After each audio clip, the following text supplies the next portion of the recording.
Nets Kingdom. Fuck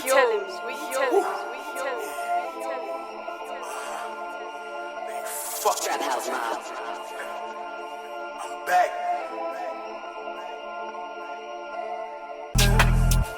To the top, I'ma make it. Niggas just can't take it. To the top, I'ma make it.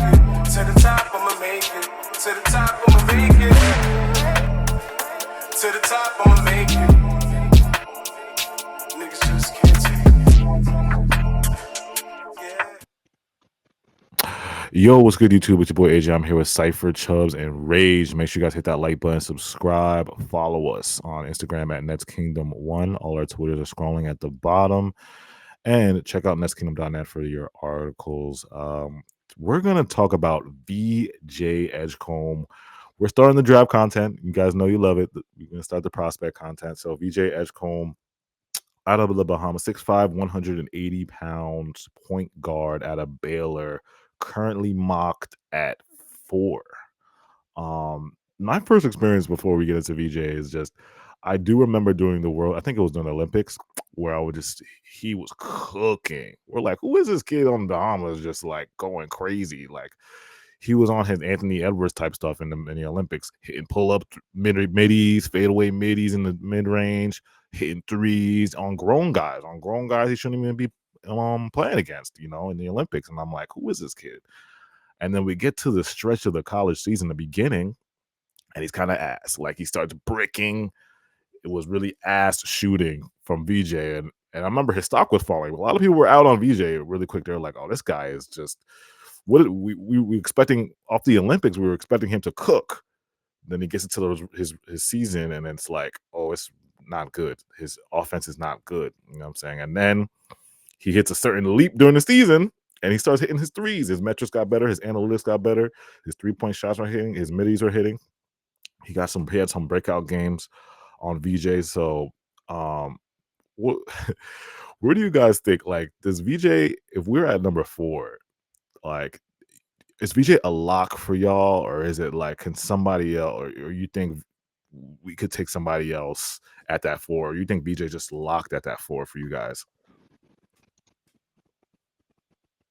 It's tough. I mean, VJ is an intriguing prospect, but in terms of where we're at, obviously, that type of scoring guard, obviously him being very good defensively is big time, and Yeah. it's a very suitable option at 4. But you could also, with us, obviously our situation being the way it is, like, we're still kind of in need of like a true point guard. Yeah. So there might be, Casper's might be up in that discussion with him. Yeah. But I think it could be really intertwined, and there's obviously still like Trey Johnson. Yeah. But, it's really in the mix between kind of all 3 of them within the top within 4, 5, 6. Yeah. Within that 4, 5, 6, and then where you pick at 4, but it's not necessarily a lock, but it's a very good option. Like, I think it's between him or Kasparis. Yeah, like before Chubbs goes, Cypher was saying before we started, is 4, 5, 6 could be interchangeable. Like 4, 5, 6 is right now is VJ, Trey Johnson, and Kasparis. Those they have, I think, VJ first, Kasparis, then Trey. But we can see in the draft Trey go 4, Kasparis goes. We could see all of them interchange. It can all intertwine. Yeah. Go ahead, Chubbs. I'm fairly confident that 4 through 6 range is going to be those 3 players, because that's like the second tier of talent, in my opinion. Yeah. But watching on the film, he's head and shoulders the best defensive guard in this draft. He's incredible. Like, it doesn't make no sense how quickly he can recover off the first jump. Yeah. Quickly be on help defense, and his speed and his agility it's just mind-boggling. Yeah. Where I find his deficiencies, I don't see enough out of playmaking to truly say to take him at that spot.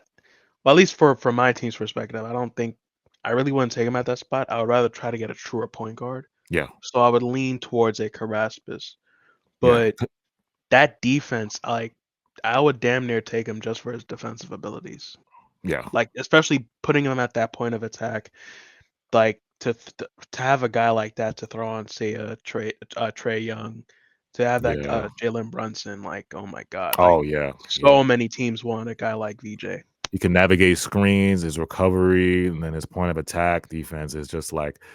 And then the NBA comparison was Russell Westbrook, but his defense is way better. His Bro, defense he is jumps more out like the gym. Drew. He jumps out the He gym like jumps out Russ. He has athleticism of Russ and Ant-Man, but his defense is a lot like Drewish, a lot of Drewish defense on that point of attack. So it's like you want to pick your poison with him. And it's like if the Nets get that 4th pick, it's like, okay, do I really want him with Cam Thomas in the backcourt? Am I willing to, I think in that situation, I would go for Kasparas because bigger guard, bigger point guard, pick and rolls, all that. I wouldn't be mad if we picked Edgecombe because his athleticism, and even the offense, he's shooting 37% from 3 in college. Yeah. At 80% from the line, averaging about 14.6 points. He has some offensive skills. Yeah. And his athleticism, his speed, his defensive effort, those things are there, and the offense is reasonable. Is he a good free throw shooter? Very good basketball player. He's reliable free throw shooter. It's 80%. 80%. Okay, so I think with him, his question, if I'm an NBA scout, right, I look at his weaknesses, is gonna be, can I trust him as a primary ball handler? Because there'll be points at times I gotta run you at the point guard. Can you run the point guard for a few minutes possessions? Can you play make at a high level? Get guys open, and then your efficiency is all over the place. It could be really ass, it could be really good. So it's like a guessing game with his efficiency, his scoring capabilities, because we know he could score, but it's just how efficient is he going to be at the NBA level? The 3 weaknesses in it with him, Edgecombe, despite all of his talents, is he's listed at 6'5". He's not 6'5". He's 6'3", maybe 6'4". Yeah. So he's already a smaller guard.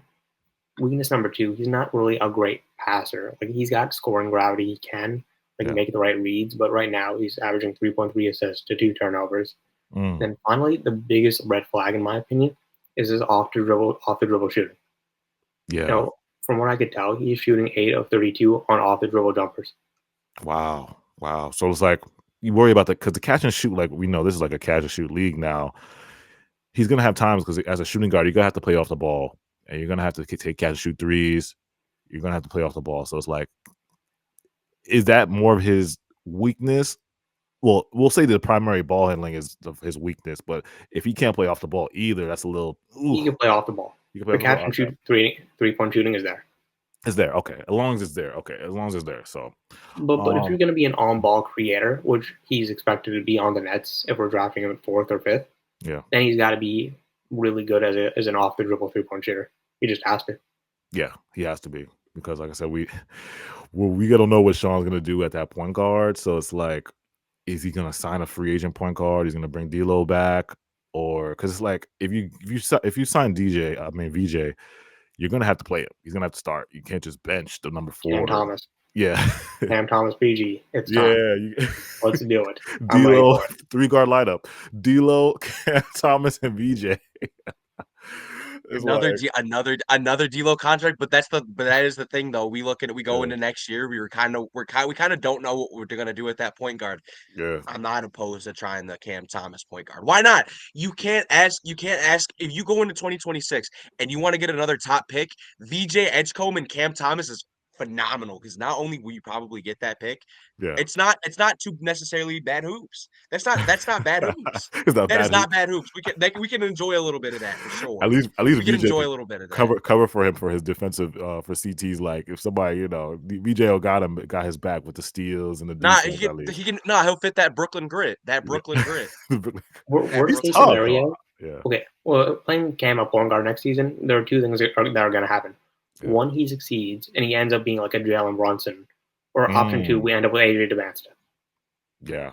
We don't lose. That's hey. I would put a CT at the PG. I mean, like I said, if you do draft VJ, then you're going to have to play with both. So it's like somebody's going to have to be a point guard, and I don't want VJ to be the point guard because what are you, 19, coming 18? We haven't even seen you play, but at least I've seen CT play make at a high level during the NBA regular season. So it's like I trust CT more, even though CT's not a outstanding playmaker. It's better than VJ.